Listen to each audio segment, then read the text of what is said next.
Truth is,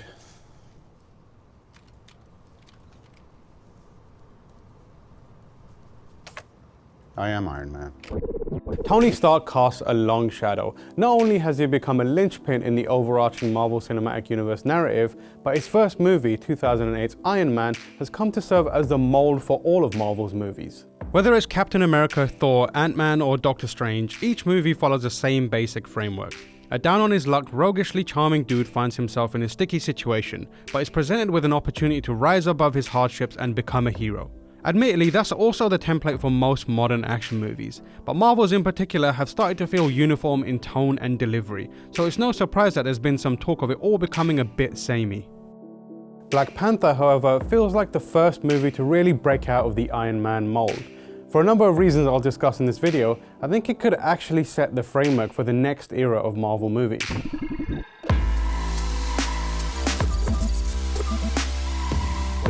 But before I get into that, a quick reminder to subscribe to GameSpot Universe. We've got a bunch of cool Black Panther videos, including a spoiler-free review, an explanation of who Eric Killmonger is, and a look at what the post-credit sequence means.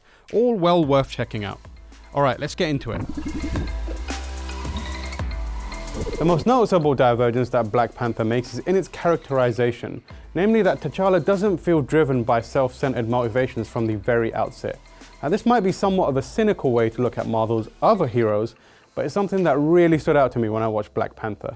With the exception of Captain America, the path to heroism for most Marvel heroes begins with a mixture of selfishness and hubris. Tony Stark becomes a victim of his own weapons trade business, Thor incites a war, Stephen Strange mangles his hand in a high-speed collision, Peter Quill botches a heist, and Scott Lang is manipulated into burglary. Across their movies, these characters undergo changes that reveal that they are, to various degrees, good at heart and deserving of being heroes.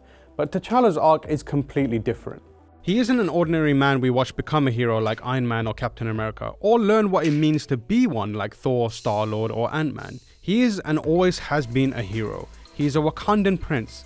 So from an early age, the responsibilities that come with the inherited power were drilled into him. Most notably by his father, King T'Chaka, the previous Black Panther. T'Challa understands his role as defender of Wakanda, sworn to protect his people, so his origin story isn't one of redemption as much as it is one of revelation. He's forced to grapple with the extent of his responsibilities and consider that perhaps the definition of his people, as passed down through the generations, has been too narrow. Maybe his role isn't just to protect his people in Wakanda, but his people all over the world. This struggle is inherently less selfish than Iron Man's, Thor's, or Star-Lord's. T'Challa embodies a heroism that feels real and impactful. His fight isn't against rival arms-dealing Lotharios, misbehaving gods, or ghoulish-looking would-be dictators. It's with isolationist ideologies, the limitations of cultural tradition, and the mistakes of his forefathers. Don't freeze. I never freeze. Another really important thing that Black Panther does is give its supporting characters room to breathe. Marvel's movies have a tendency to focus on singular figures up until they converge in a crossover movie like Age of Ultron or Civil War. Occasionally we get sidekick characters like Rhodey or Falcon, but they're usually second fiddle to the big names. Black Panther, however, is comfortable in shining a spotlight on the people around T'Challa and showing that they are critical figures. Most notably, there's Okoye, the fierce, powerful general of Wakandan's Dora Milaje, who is a force to be reckoned with. I don't know about you, but I'd watch a whole movie about her.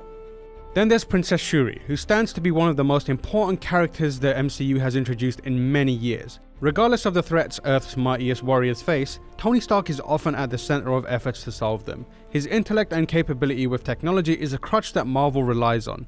However, Shuri presents new options. In an interview with Screen Rant, Black Panther producer Nate Moore said that Shuri is actually the smartest person in the world, smarter than Tony Stark, and technically Bruce Banner too. And that's something that the movie subtly nods to when Everett Ross says he's never seen the kind of technology Shuri has pioneered within Wakanda. For fans of the MCU, it's an interesting insight into a potential future, one where Tony Stark is no longer the be-all and end-all of everything. As the universe widens to include magic and weird beings from space, the profile of everyone's favourite sharply dressed genius dwindles, and others are stepping up. To be clear, I don't hate Tony Stark. In fact, I really like him. I think he's a great character. But I do think that the MCU is a bit reliant on him. So someone that can give him a run for his copious amounts of money is really exciting to me. Imagine the kind of things that Shuri is going to be able to whip up for the Avengers. Perhaps the most important thing that Black Panther does is in its approach to movie making.